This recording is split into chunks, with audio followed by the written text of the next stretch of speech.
A pesar de que México desde su formación como Estado se ha promulgado como una república representativa, democrática y federal, no siempre fue así en la práctica política. En su origen como sistema político tuvo que recurrir a un sistema autoritario que con el tiempo se transformó en un presidencialismo que duró varias décadas, hasta que las situaciones políticas y sociales comenzaron a presionar por un cambio que diera más espacios de participación y verdaderas elecciones competidas. Sin duda, uno de los movimientos que influyeron en la formación del Estado mexicano fue el surgimiento de las ideas liberales en nuestro país.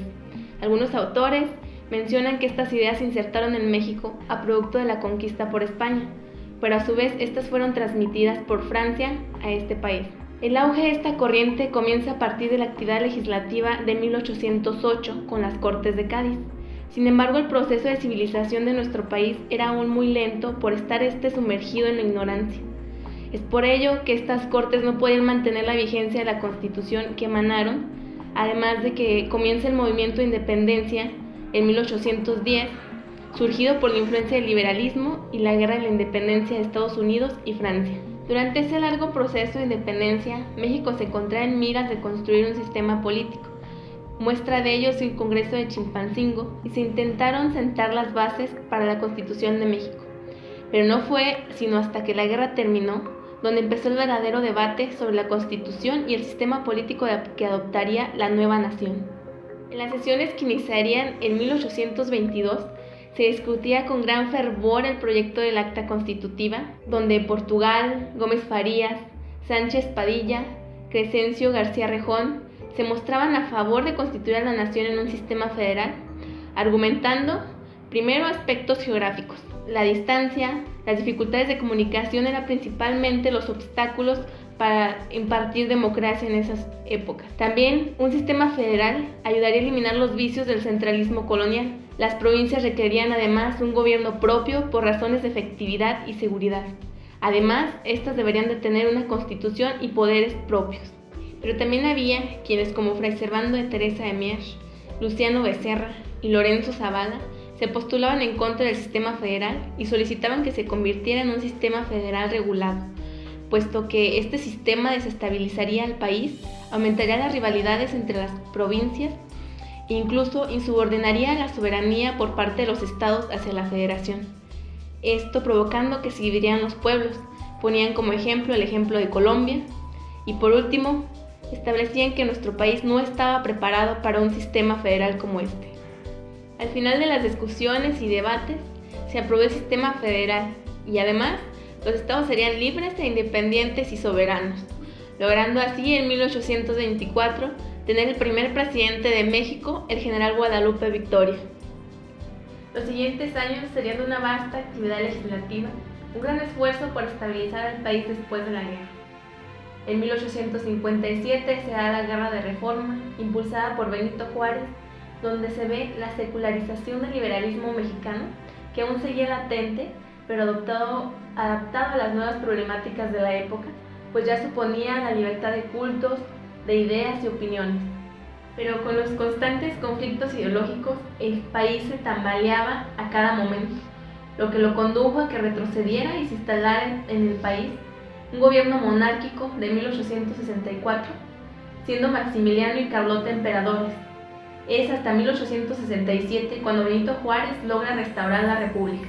En 1877 se elige por primera vez al presidente Porfirio Díaz, quien se reelegiría en 9 ocasiones, comprendiendo un periodo de 1877 a 1915, conocido como el Porfiriato. Durante este tiempo surge una corriente denominada positivismo, mismo que lleva a la creación de la Unión Liberal, conocida como el Grupo de los Científicos, quienes apoyaban a Porfirio Díaz con la ferviente ideología de que solo con el establecimiento del orden se podía obtener la libertad.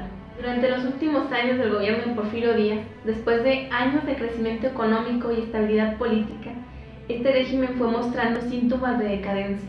La crisis que se produjo afectó con intensidad variada a todos los sectores: económico, político, social, diplomático y cultural. Esta situación se tornó más grave a finales del siglo XIX y principios del siglo XX.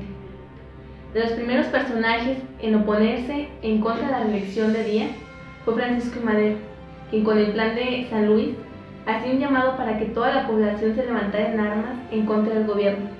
pero este llamado no fue secundado y no fue sino hasta el asesinato de Aquiles Cerdán que tuvo un eco entre los antireeleccionistas. La rebelión comenzó en Chihuahua para extenderse a Sonora, Durango y Coahuila. Los grupos populares se involucraron indefectiblemente en el proceso de cambio político hasta convertirlo en una revolución. El mandato de Madero dejó insatisfechos a casi todos los grupos políticos y clases sociales del país. Fueron 4 los movimientos violentos que padeció este gobierno, dirigidos por Bernardo Reyes, Félix Díaz, Emiliano Zapata y Pascual Orozco, movimientos producidos por el cambio en la balanza del poder nacional. A la muerte de Madero en 1913, Victoriano Huerta asume el poder, pero duró poco para que diversos grupos se levantaran en su contra. Un ejemplo fue en Chihuahua y en el norte de Durango, durante el movimiento dirigido por Francisco Villa, un miembro de la clase baja a comparación de los demás. En consecuencia, sus lugartenientes y los líderes secundarios también pertenecían a los sectores populares. A principios de 1914, los rebeldes dominaban ya el norte del país. Sin embargo, en el centro y el sur, la realidad era distinta, pues estaban poco involucrados. Las razones tal vez puede ser su cercanía con la capital y la importancia del paso ferroviario en Veracruz, que pasaba por Puebla y Tlaxcala, lo que creó un importante corredor industrial, por lo que resultaba estratégico su control y obligaba a su represión. El movimiento llegó a ocupar más de la mitad del país, obligando a las élites y autoridades huertistas a huir.